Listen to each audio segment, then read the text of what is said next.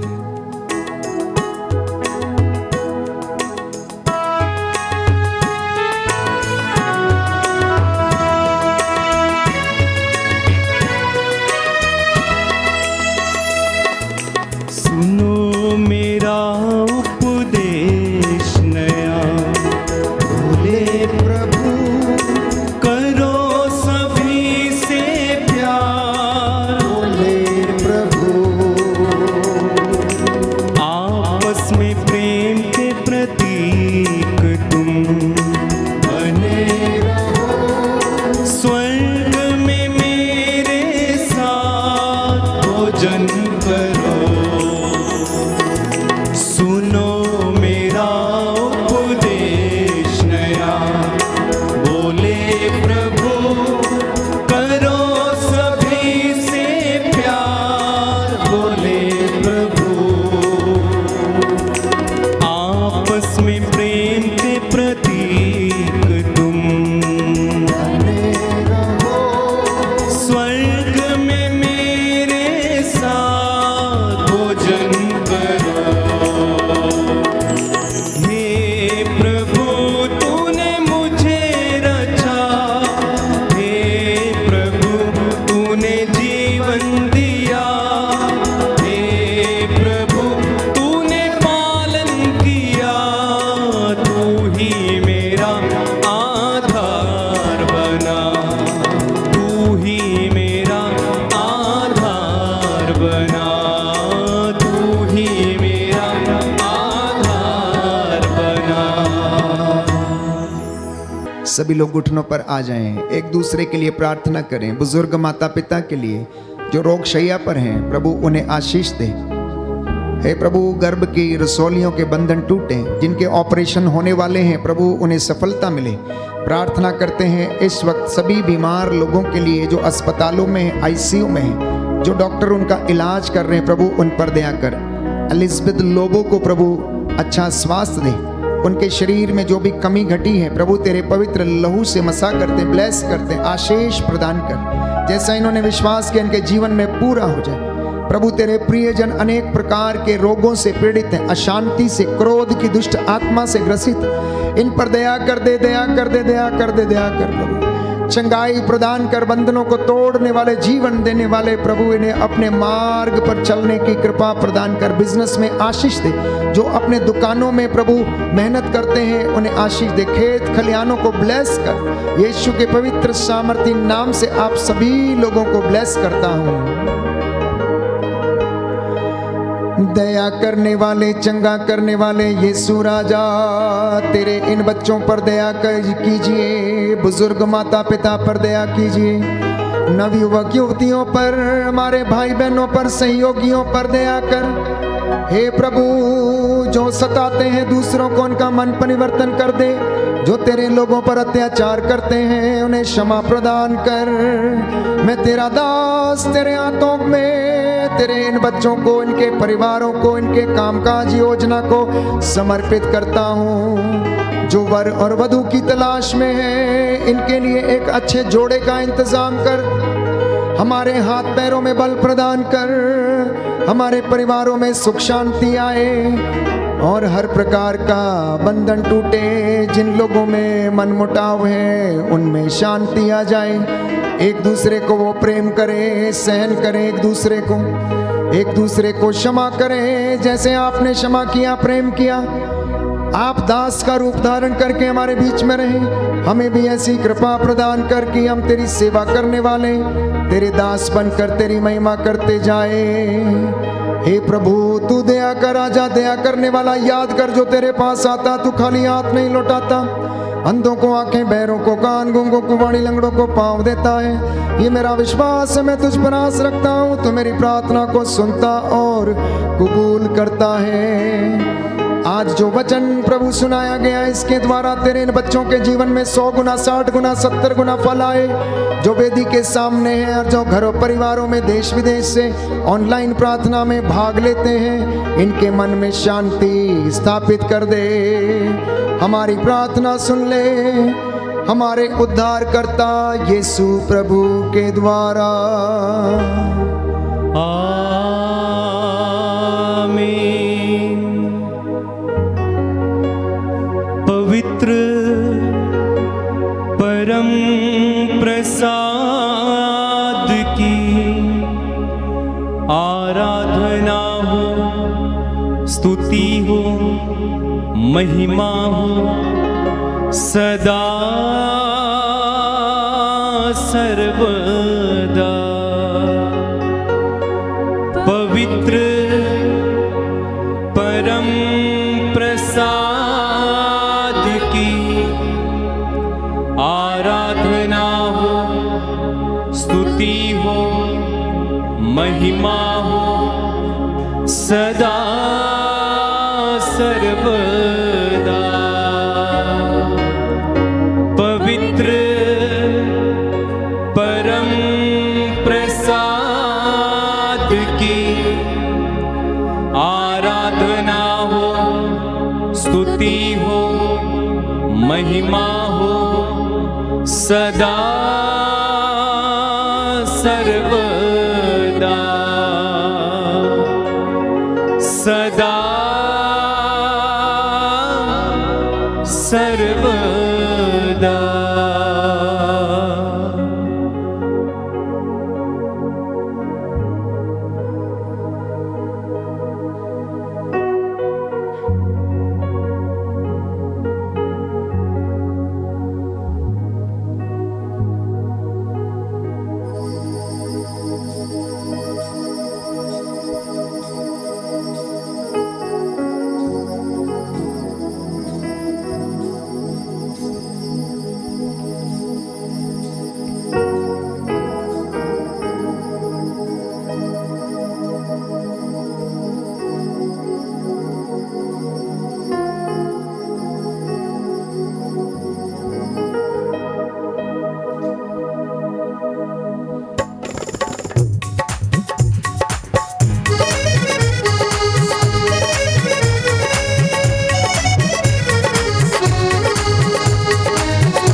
यसू मसीह दे विच रंगिया, कोई जाने ना जाने। असी यसू मसीह दे विच रंगिया, कोई जाने ना जाने। असी यसू मसीह दे विच रंगिया, कोई जाने ना जाने। असी यसू मसीह दे विच रंगिया, कोई भावें चंगे ते भावें असी मंदे आ, कोई जाने ना जाने। चंगे ते भावें असी मंदे आ, कोई भावें असी कमले रमले, भावें असी शदाई, भावें असी कमले रमले। रब दिलां दियां जाने मिलदी सच्चे नूं वडियाई, रब दिलां दियां जाने मिलदी। भावें असी कमले रमले, भावें असी शदाई, भावें असी कमले रमले, भावें असी शदाई। रब दिलां दियां जाने मिलदी सच्चे नूं वडियाई, रब दिलां दियां जाने मिलदी सच्चे नूं वडियाई। ऐवें जाता पातां दे विच वंडिया, कोई जाने ना जाने। ऐवें जाता पातां दे विच वंडिया, कोई जाने ना जाने। असी यसू मसीह दे विच रंगिया, कोई जाने ना जाने। असी यसू मसीह दे विच रंगिया, कोई जाने ना जाने। बोलो प्रभु यीशु मसीह के नाम की जय। सबको जय यीशु की। प्रभु आपको आशीष दे और आज का वचन जो आपने सुना 100 गुना फल आपके जीवन में लाए। मेरी आपसे गुजारिश है, जो पहली बार इस आराधना में भाग ले रहे थे, इस YouTube चैनल को आप अवश्य सब्सक्राइब करें। इस लिंक को मित्रों के साथ साझा करें ताकि वे लोग भी प्रभु का वचन सुनकर अनुग्रहित हो जाएं। प्रभु का वचन सबके लिए है, क्योंकि उसमें जीवन है, चंगाई है, शिफा है, उद्धार है और उसका वचन हमें चंगा करता है। इसलिए ये ना केवल मसीहों के लिए है कि हर उस व्यक्ति के लिए है जो इस वचन को ग्रहण करेगा तो उद्धार पाएगा। इसलिए आपसे गुजारिश है कि इस लिंक को आप मित्रों के साथ, भाई बहनों के साथ साझा करें और चैनल को अवश्य सब्सक्राइब करें। हम सब के लिए और एक दूसरे के लिए आप प्रार्थना करें। प्रभु आपको आशीष दे। God bless you. Good night.